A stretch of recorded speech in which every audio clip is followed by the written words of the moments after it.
Dave's App Collection, available in iTunes for all Apple products. Welcome to the Pin Trading app.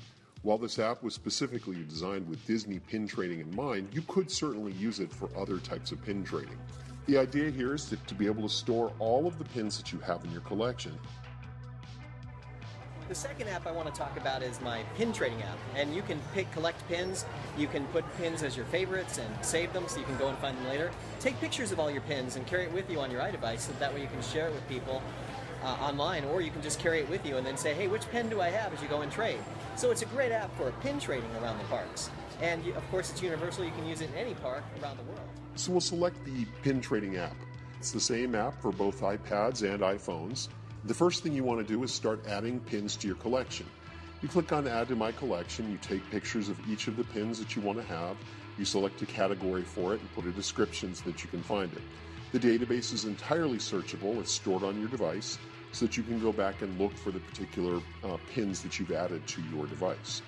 So go ahead and create good descriptions for each of the pins that you want to add, and that becomes the listing of the pins that you own. Now, the other thing you can do is to add a wish list. Add to wish list.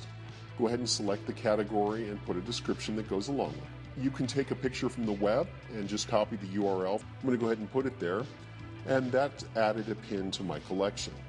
Now, when I want to go pin trading, Alberto goes up and he's looking, let's see, which pins do I have and which ones do I want? Which one's on my wish list? Oh, the green monorail is on my wish list. So let me go over, oh, she has a green monorail pin on her lanyard, so I'm going to trade for it.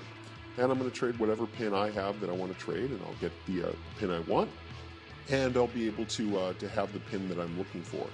So thanks very much for the trade, and now I can go ahead and update this one to say that I have it now. It's in my collection. Go ahead and change the switch.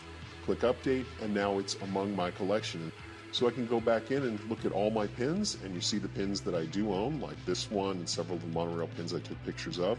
And there's monorail green that I took from the web before. Now I could add a different picture for it if I want to, but there's the pin that I was looking for. Now I can obviously search in here as well. I can go through and search for pins. I can look for any particular thing. As I said, the database is pretty robust to be able to look through. I can do it as a list or the cover flow. I can do it by date if I want to look for it that way. I can search them by category. I can search them by the pins I have on my wish list. I can search a pin and say it's a pin that I want to trade so that I have it. I know it's in my lanyard somewhere and I can trade it, and so on. So that way I have a lot of information about which one of my pins are there. Now the other thing you can do is we have the cloud service available where you can save the pins that you have on your wish list out to the cloud so that you have them available. Even if you don't have your device. You can also save the ones you want to trade out there. The cool part is, if someone else wants to trade a pin with you, they can save theirs out there as well. So I can go out there and look at all the different pins that might be out there that somebody is willing to trade or has on their wish list. So I can contact them offline that has nothing to do with this app and be able to communicate and figure out a way to trade that pin if I want to. Now, this is simply a service we're providing to be able to look at other people's pins and potentially trade with them. It's up to you to exercise good judgment when you're trading pins with someone that's not in the park. Now, I can go back and I can visit the website. Again, there's an opportunity to contact me directly. If you want, go ahead and fill out some information and send me an email and let me know what you think if you have questions or comments. So that's the PinMinder for Pin Trading app available in the iTunes Store. Check out all of our apps at the links below.